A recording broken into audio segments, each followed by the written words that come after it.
Halo semuanya, kembali lagi dengan saya Elsa Sugita di channel YouTube Baraya Handayani. Dan masih sama yang akan kita bahas di channel YouTube ini masih tentang materi-materi pelajaran di SMK. Dan yang akan saya bahas hari ini yaitu tentang melakukan panggilan telepon.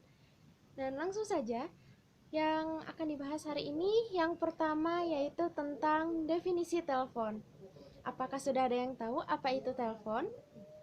Nah, telepon itu adalah suatu alat atau mesin yang berfungsi untuk mengubah sinyal listrik menjadi sinyal suara. Dan alat ini yang akan kita gunakan, yang biasanya kita gunakan untuk berkomunikasi jarak jauh. Dan kemudian siapa sih kira-kira orang yang pertama kali menemukan telepon?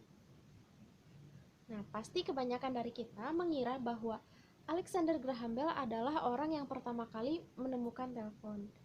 Padahal di Kongres Amerika Serikat pada tahun 2002 bulan Juni itu menetapkan Antonio Meucci lah yang pertama kali menemukan telepon. Dan Antonio Meucci ini adalah seseorang yang berkebangsaan Italia. Dan dia menemukan telepon itu pada tahun 1849 dan karyanya itu ditetapkan pada tahun 1871. Ya, jadi sebetulnya orang yang pertama kali menemukan telepon itu adalah Antonio Meucci. Dan seiring perkembangan zaman, banyak sekali perkembangan-perkembangan yang dialami oleh pembuatan telepon ini ya. Dan seperti yang sekarang bisa kita nikmati, kita bisa menggunakan telepon genggam berbasis Android dan iOS. Nah, kemudian apakah sampai sekarang telepon itu hanya satu bentuknya? Nah, tidak ya. Di zaman sekarang ini, terutama yang biasa kita lihat di perkantoran-perkantoran, itu banyak sekali macam-macam telepon. Dan seperti contohnya itu ada intercom. Nah, intercom ini adalah suatu telepon yang biasa digunakan tapi hanya untuk berkomunikasi di antar divisi saja. Seperti itu. Kemudian ada juga pesawat tunggal. Nah, kalau pesawat tunggal ini adalah telepon-telepon yang biasa kita lihat di rumah-rumah, ya, telepon rumah.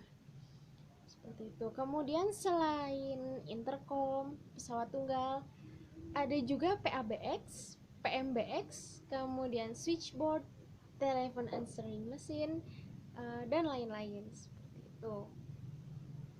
Kemudian apakah jenis macam-macam hubungan telepon itu hanya satu saja, hanya antar bagian saja?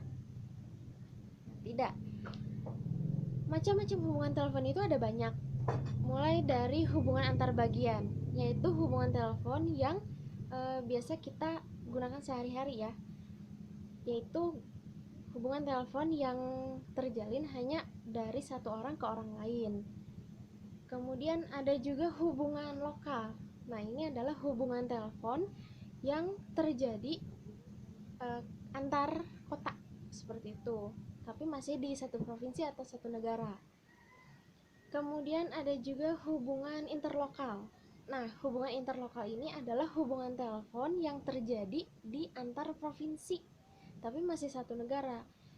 Nah, karena terjadinya antar provinsi ini, biasanya hubungan telepon ini harus menggunakan kode dari wilayah nomor telepon yang dituju.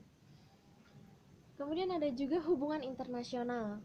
Nah, ini adalah suatu hubungan telepon antar negara, sehingga kita juga harus memasukkan kode nomor dari negara tersebut.